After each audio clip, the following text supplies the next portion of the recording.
dump the rest of it on the international market.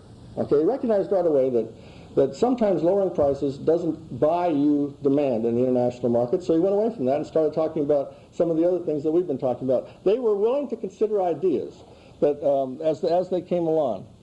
The first thing, though, that they wanted to do was to get a good definition of the problem, and there were some folks that came along with some alternatives that they agreed with the problem that they were trying to address, but not the way in which they were trying to address it, and he said so, okay, or they said so. All right, but they were open to new possibilities as well. All right, I think we have taken our eye off the ball. I think we have made free markets our holy grail. And here's what I think we've done. Why did we have farm programs in the first place in the 1930s? Well, some would have us believe it was because we had the ability to extract money out of Congress. I don't believe that. It was because the market didn't work. And they thought that exports would come back and save them. It didn't. And self-correction didn't work. So because the market didn't work, we had programs. And now we're coming back and saying, well, we'd be just fine if we would do away with the programs and go back to free markets. We've gone from one extreme to the other, I would argue. So I think that it's time to think about it a little bit differently, and probably the way the Wallaces would, and to try to develop a program or a plan that has a vision to it, that includes some of the things that they've been for in the past, but also includes, for example, in our case, energy production, and maybe even thinking about the possibility of some multinational cooperation. Okay, those are the three. But here's what I think is the real litmus test that we always have to ask. Are the policies that we're considering really based on reality, or are they based on how we wish agriculture would operate? And I think we've failed that test. And in that regard, there are some touchstones that I think we ought to really consider each time that we look at these kinds of issues. One is this: excess capacity is a good thing. We want to be sure that we have it, because food is too important to mess with. But that doesn't necessarily mean that we have to use it all the time. Managing production is the issue. That is the issue. Managing production. Demand is not price responsive. It's like insulin. It just doesn't respond much. Total crop acreage, and I underline total, although I don't have it on the slide, but total crop acreage reacts very slowly. Now, farmers will move from one crop to the other at the drop of a hat, and we know that. But again, get back to George, we're still producing carbohydrates, protein, or oil. Okay, and that doesn't really help us much. It's total acreage that you have to watch out for when you're looking at policy, not the individual commodities. Individual commodities make a big difference to farmers, individual farmers. But when you start developing policy, you have to consider the total and not just one at a time. Okay. We forget that. How many of you would be in favor of having Canada in charge of our national defense?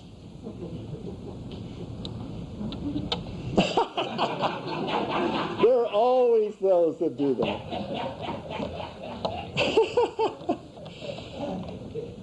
Well, suppose you're in China and you have 1.2 billion people. Are they going to want the U.S. or anybody else to be in charge of their food production? No. If you're in the EU and you have been hungry, and you've seen times in which you didn't have food, is food security as important as national defense to you then? I think it is. We forget that. For one thing, is we haven't gone hungry in this country, as a rule. I mean, as an entire populace. Of course, individuals have, but as an entire populace, we haven't. Many other countries have. In fact, most other countries have. Our export competitors are not going to give up their export market. And lowering the price isn't going to help. It's not going to convince them one bit. We've got to keep that in mind. So to me, those are the rules of the game in terms of how agriculture responds. And when we look at agriculture, when we think about policies, I think that we need to react to them in a way that includes these realities. And if we don't, why we're probably going to be surprised by the results. I appreciate your time.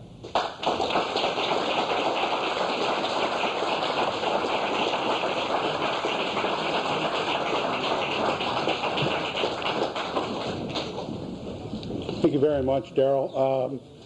We would like to go into the two responders now, and I'm going to introduce both of them at one time. And I guess we didn't decide on order, so I will, because it's on top. Chris Peterson is a family farmer who is the vice president of the Iowa Farmers Union. He's also president of the Prairie Land Farmers Union, member of the National Farmers Union, and several other organizations. He does farm, as I said, by Clear Lake. The second responder is George Naylor. George farms by Sheridan. He's the president of the National Family Farm Coalition. He had was a first member of the elected to the Iowa Corn Promotion Board. He's been very active in Farm Unity Coalition, the National Farm Alliance. George is also a member of Governor Vilsack's Ag Task Force and Water Summit. And like Chris, they're both very active and have been very active in policy. Both of them have been in Cancun working in not the too distant past. And so without any further ado, I think we'll go ahead and turn it over. And Chris, I guess we'll start with you. Please welcome me and join me. Sorry about that. Always gotta adjust the mic down, I'm sure. I want to thank the Wallace Foundation and all the other organizations for making things like this happen. And second, I would like to compliment Dr. Del Rey on a job well done. You put hope in farmers' hearts and Farmers Union membership for a better day in agriculture. It becomes a clearer vision and a closer reality because of the work that people do like you. It's greatly appreciated. Family farmers in the United States are witnessing big changes in agriculture, as you said. The causes of these changes, some claim, is because of efficiency of the system. The only ones I see thriving off this newfound form of efficiency is agribusinesses and multinational corporations.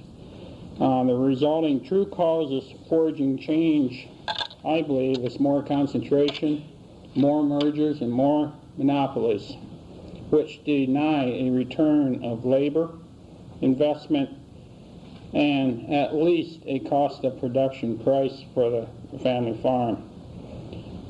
The diversity which kept family farms on the land is being destroyed. We see that every day. We are advancing towards a more specialized agriculture, which is moving farmers from being independent businessmen in charge of their own destiny to being contract farmers that consists of tractor drivers and barnyard janitors, caretakers of livestock, and raising under cost of production crop for the multinational corporations. Why are we moving to a system that resembles failed collective farming in the former Soviet Union and throwing away renewable, sustainable agriculture, which has worked in this country since 1776?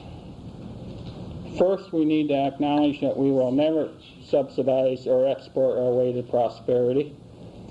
I think that's become very apparent with what Dr. Ray talked about.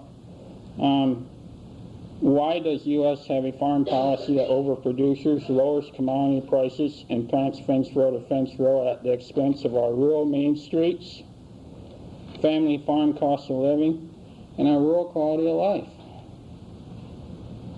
At the same time, under cost of production grain has enhanced the expansion of the non-farmer CAFO industry.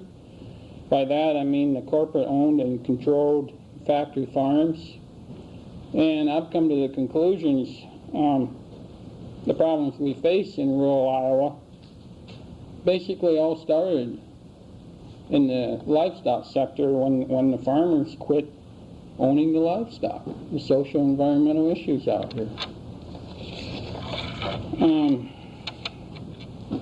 Also, the farms keep getting larger, which only furthers concentration, stresses the environment and everything else we care about in rural America.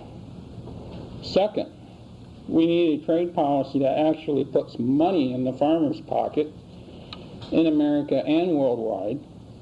The race to the bottom, Dr. A talked about that, I put it in a different term, of who is the lowest cost producer will never have no winners in the end except multinational corporations. I feel this country, as the most powerful ever on the face of this earth, has a moral responsibility to initiate fair trade while teaching the world to feed themselves sustainably. I believe that's the future. Every country has a moral obligation to its people of promoting and protecting domestic agriculture first. We not only need to include environmental and labor standards in negotiated trade laws, but also food sovereignty, the right of nations to feed themselves first without outside interference or incoming dumping of excess production. And George Naylor and Denise O'Brien and I were down in Mexico a couple of weeks ago talking to Mexico farm groups, and that's one of the conclusions we came up with. Food sovereignty is going to become a very important issue. To me, the free trade versus the fair trade debate is a no-brainer. I frown upon the fact that farm policy bureaucrats and agribusiness claim we are feeding the world, while year after year American farm families go hungry and or go broke or leave the land. We need to put a profit back in every bushel produced out of the open market or every critter raised. We can start with targeting of subsidies up to a certain size of farm and initiating non-recourse loans while restoring competition across the board, but starting especially concentrating the thought and the action in the livestock sector. Also, are GMOs benefiting the farmers or the corporations the most? The corporations get more bushels for less at depressed prices more while the world still starves. Dr. Ray is right. It's not a lack of food, the ability to buy in this world, or the teaching of the people to raise more food for themselves. My personal thought has always been the world needs to concentrate more or less on raising commodities and more on raising food locally to start with. I completely agree with Dr. Ray that we need to work with and treat Mother Earth and nature with respect. It's called sustainability. We need conservation practices that preserve and protect the land for future use. We need to strive towards less chemical and fertilizer usage, which promotes good health and clean water.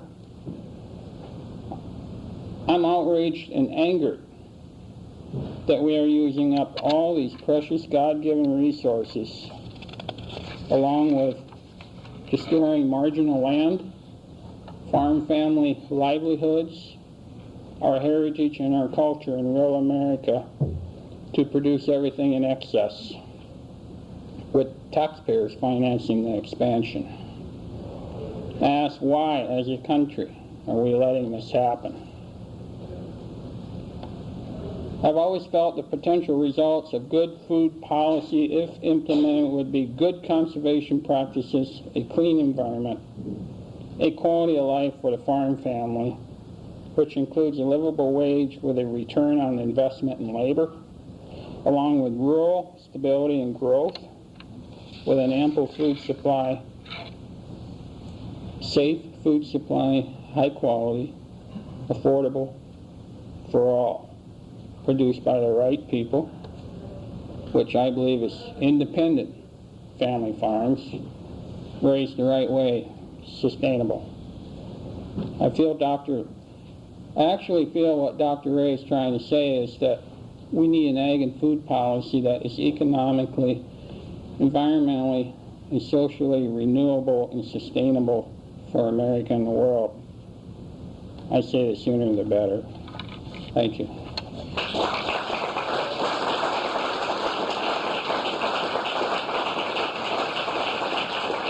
Thank you very much, Chris. And the second presenter is George Naylor.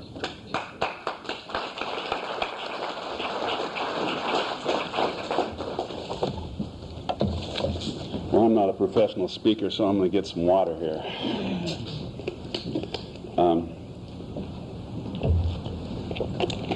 Thanks. Yeah, as was mentioned, I'm president of the National Family Farm Coalition, and I represent Iowa Citizens for Community Improvement on the board of the National Family Farm Coalition. I started farming in 1976. My family farmed in Greene County since the 1880s, and I guess I've seen a lot of changes and heard a lot of stories that go back to the times when family farming was fun and rewarding even during a depression.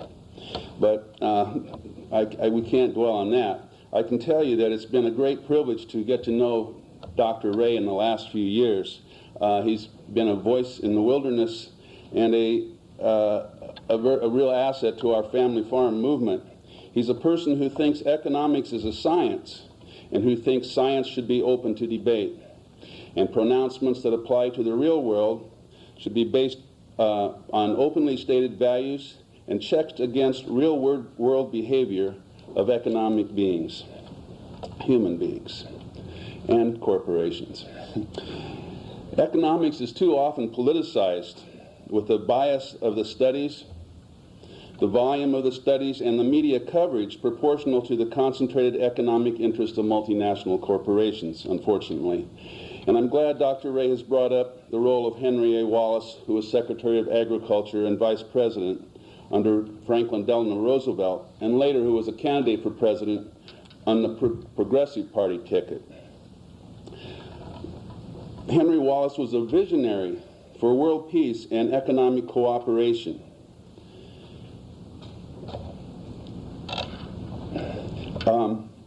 He saw that there was a choice for a world after World War II, and he expressed many of his opinions in this book. He saw the choice was either a century of the common man, or it was the American century that was based on the worldwide economic goals of what later President Eisenhower called the military-industrial complex. And I think I'll read a few passages that go back to the early 1940s when World War II was being waged.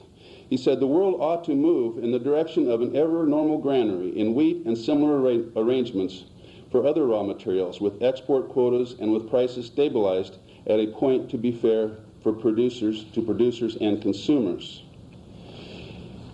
He said, "Several of the United Nations have set a pattern for meeting this problem in the International Wheat Agreement, which has already been signed. This International Wheat Agreement protects both farmers and consumers. If the same principle were applied to certain other raw materials that move in world trade, much might be done to prevent depression." And I think it's important to point out that when farm prices were supported at parity from 1941 to 1953, it was later recognized that that was an important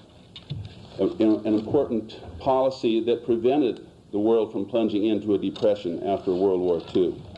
He also said, "Agriculture must, through the appropriate agency of government, see that the parity principle now written into law operates justly under changing conditions of production and is effectively applied to feed the largest number of consumers at a reasonable price." So as I say, he was a visionary, for world peace and economic cooperation, which I think that Darrell Ray's presentation today indicates that we need to look to again. In recent history, we have had international agreements for some commodities. There was an international coffee agreement, but in 1989, our president declared unilaterally that this country was pulling out as a consuming nation. And the prices of coffee dropped by 50% in just a few weeks. And the president of Colombia said, "You've been telling us that we need to base our economy on something other than cocaine, but with the stroke of a pen, you cut the export earnings of our other important crop in one half." So we can see that such an international agreement on the one hand can work, and on the other hand, the callousness of some of our political leaders when it comes to international economic cooperation. Now, and I might say that in visiting Central America, I talked to farmers down there who said that yes, even today with coffee prices at levels even lower than in 1989, their farmers are tempted to raise drugs for the international market. And just think of what a tragedy that is. Now, in the farm movement, it's really heresy to say that supply and demand does set prices. But that's what Dr. Ray said, and I will agree with him because of the way he explained how agricultural markets work. The inelasticity of demand makes a small surplus keep prices low. Lots of times you hear about, oh, there's a big glut of something. There's a big glut of corn, a big glut of soybeans or wheat or whatever. Well, it doesn't take a big glut to have very low prices because of that inelasticity. And there doesn't need to be oligopsony where a few big companies are buying your product. Of course, it helps. But the thing that we need to realize is that when a farmer is experiencing low farm prices, they have no way out except to think about producing more. And this creates a situation that is recognized in third world countries, but not often in this country, and that's called the poverty resource degradation cycle. When a farmer experiences low prices, they're tempted to increase production in the aggregate, which can make prices even lower, so the situation gets worse. And in that increasing production, they can do damage to their resource, to their soil, which eventually, in the long run, will make things a disaster. And if you see in this country how cheap corn and soybeans is driving livestock off of family farms and putting them in big confinements, and so that farmers get rid of their pasture and hay and small grains to produce more corn and soybeans, you can see it happening right here. If you drive up the interstate towards Minneapolis, you'll see big, beautiful dairy barns, and corn and soybeans is planted right up to the foundations. So there's no dairy cows there anymore, no pasture, no hay, no small grains, but more puny-looking corn and soybeans, if I do say so as an Iowa farmer. So the reality is that in this natural process of what farmers do naturally, we tend to externalize our costs onto the environment, onto our neighbors, onto our communities. And some way or another, these costs have to be predicted and have to be internalized into the cost of corn and soybeans and wheat. And that has to be done by a democratic process. The market is not going to do that. But if we said that the price of corn and soybeans were going to make manufactured livestock feed much higher, then livestock prices would be higher, and livestock would tend less to be produced in confinements. And we could have livestock back on the farm, particularly if we implemented the Conservation Security Program, which would give farmers a little extra nudge to seed down some of their land to hay and pasture and small grains. Now, I think from what we're talking about here in our history, it's clear that fear, as I've talked about here with lower prices, or greed, as Dr. Ray mentioned back in the 70s when prices went sky high, neither one of those are good ways to run an agricultural system. And unfortunately, we're talking about a worldwide problem now. This is not just the United States. This is just not Iowa with its corn and soybeans. And it's an illusion that the prices that we hear about at the Chicago Board of Trade are only U.S. prices now. Because thanks to the WTO and other international trade agreements, countries have had to lower their tariffs to importing grain. And so now these low prices that are announced at the Chicago Board of Trade cover the earth. And farmers in Botswana and wherever around the world now have to listen to their radio like we do to find out what the price of their products are. And of course, most of the time it's very disappointing. I do have I have several good things to tell you that I think could be heartening, and that is I visited a conference in Brazil that was sponsored by the Brazilian government. It was called Family Farm Agriculture and Trade Agreements. So that new government, sorry, I don't know where it's probably my 11-year-old that wants me to pick him up from the rec center, but anyway. And I talked to some of the Brazilian government officials. I asked them about this expansion of soybean production, and they weren't all that enthused about it. They said they're really concerned about the environmental consequences. They're concerned about the indigenous people in that northern area that are interspersed with the rainforest. And when you think about it, when Sparks Commodities or Cargill or whatever announces that Brazil's going to increase their production 12% this year, and the price of soybeans is now $1 less per bushel than it would have been otherwise, every bushel, as Dr. Ray pointed out, every bushel that they produce in Brazil, in fact, every bushel of soybeans and other commodities around the world are going to go down. So how would that benefit Brazil? Well, it doesn't, and it only benefits a few big corporations and the promoters of that expansion.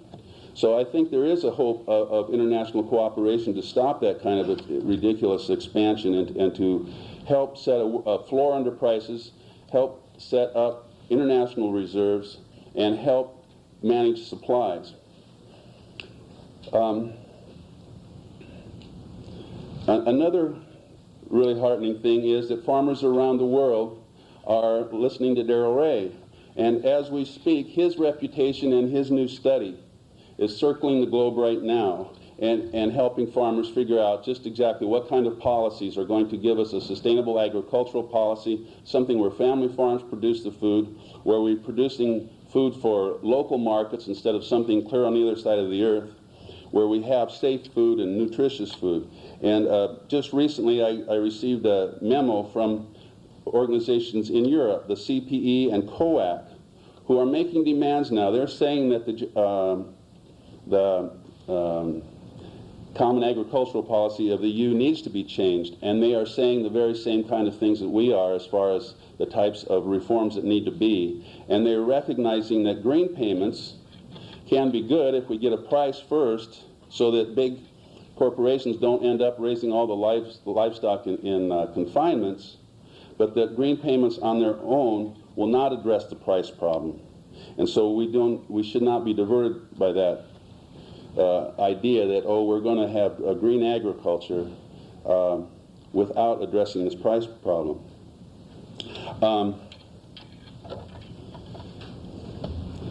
In conclusion, I think we cannot avoid our responsibilities. We are living in a democratic society with a great democratic heritage, with a great history of our government being a constructive force in agricultural policy. And there is a proper role for government in determining what these external costs are and making sure that the prices of agricultural products include those external costs. And also in encouraging sustainable agricultural practices. And we, as a world leader, can take the lead. If we can put together a coalition to fight a war in a faraway land, we can put together a coalition to make sure that our farmers get a fair price. And I don't believe the sales job is that difficult when we, as somebody mentioned, farm people